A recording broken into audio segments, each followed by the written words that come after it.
আসসালামু আলাইকুম সম্মানিত ভিউয়ার্স। আমরা আজ বেড়াতে এসেছি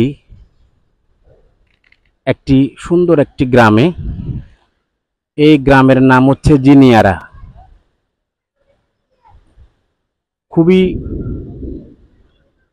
আসার পর থেকে খুবই ভালো লাগতেছে এবং সমগ্র আকাশ যেন মেঘে ঢেকে একাকার হয়ে একদম রাতের অন্ধকার করে ফেলেছে। অথচ এখনো দুপুরের 12টা বেজে 20 মিনিট হলো। এর ভিতরে রাতের নিস্তব্ধতা নেমে এসেছে। একদম সন্ধ্যা হয়ে গিয়েছে এবং বাতাস বৃষ্টিতে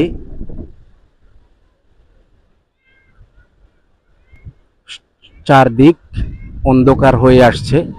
প্রচন্ড বাতাস এবং বৃষ্টি। হঠাৎ করে এই বৃষ্টিতে গাছপালা সবগুলি বাতাসে দোল খাচ্ছে। মনে হচ্ছে যেন মনটা স্নিগ্ধ হয়ে গেল।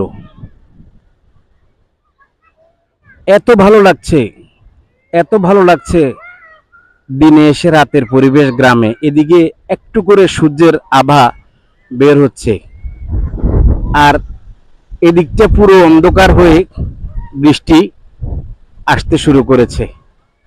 সম্মানিত ভিউয়ার্স, অনেক ভারী সুন্দর হয়ে আসছে পরিবেশ। মেঘের ঘনঘটা এবং বিদ্যুৎ চমকাচ্ছে বারবার। এই সব কিছু আসলে অত্যন্ত চমৎকার লাগছে।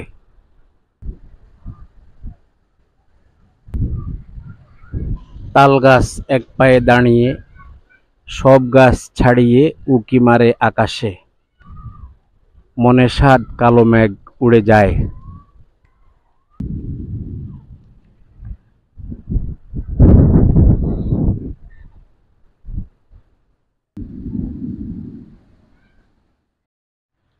আর হ্যাঁ, সত্যি সত্যি বৃষ্টি এসে ধরা দিল বাস্তবে।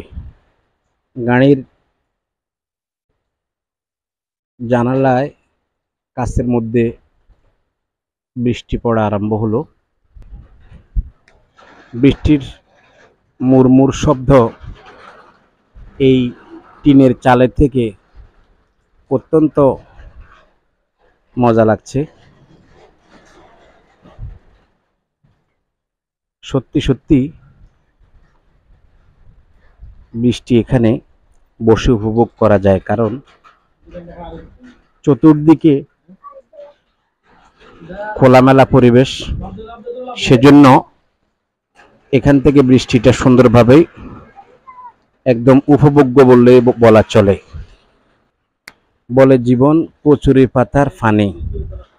জীবনটা কচু পাতার পানি। আসলে বাস্তবিক আমরা দেখতে পাচ্ছি কচু পাতার মধ্যে পানি পড়লেই মুহূর্তে গড়িয়ে নিচে পড়ে যায়। মানুষের জীবনটাও এমন যে কচু পাতার মতো। কচু পাতায় যেমন পানি পড়লে গড়িয়ে পড়ে যায়, মানুষের জীবনটাও এরকম ক্ষণস্থায়ী। এই জন্য এটার সাথে উদাহরণ দেওয়া হয়।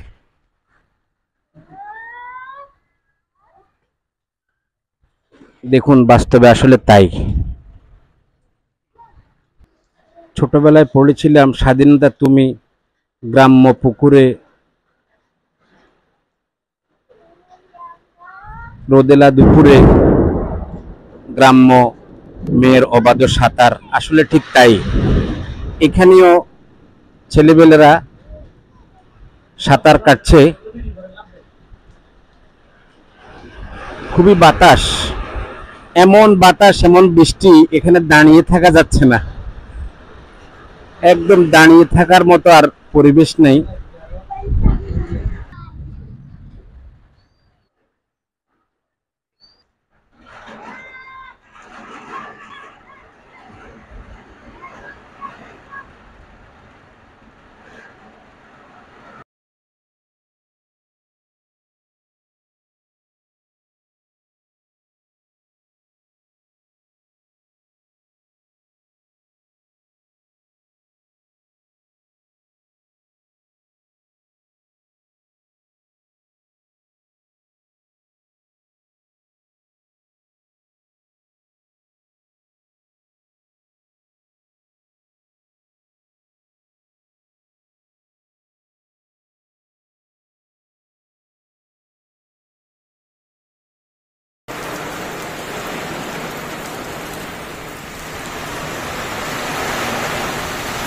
মোবাইল থেকে বয়াটাকে খুলে দিলাম ন্যাচারাল বৃষ্টির শব্দটা আপনারা শোনার জন্য।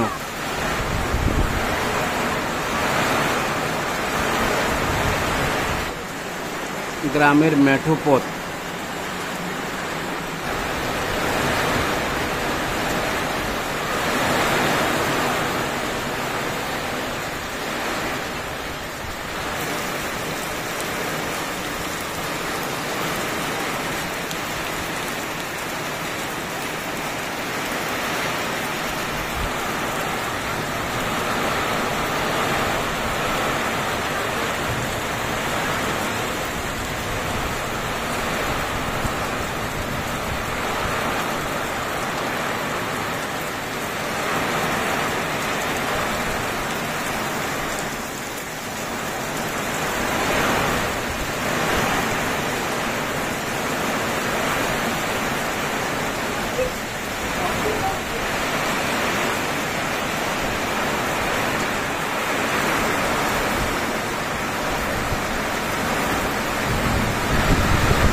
এখন প্রকৃতি তার স্বরূপে ফিরে এসেছে। এখন দুপুর একটা, ঠিক এখন হচ্ছে বইয়ের বাসায় মেঘ হচ্ছে, বৃষ্টি হচ্ছে, রোদ হচ্ছে, বৃষ্টি হচ্ছে, খ্যাকশিয়ালির বিয়ে হচ্ছে। গাছে কাঁঠাল, গোঁফে তেল। কাঁঠাল খাবার ইচ্ছে আসলে হয়, কিন্তু এখনো তো কাঁঠাল পাকেনি। সেজন্যই বললাম গাছে কাঁঠাল গোঁফে তেল, মানে মোচের মধ্যে তেল দিচ্ছি কাঁঠাল খাবার জন্য।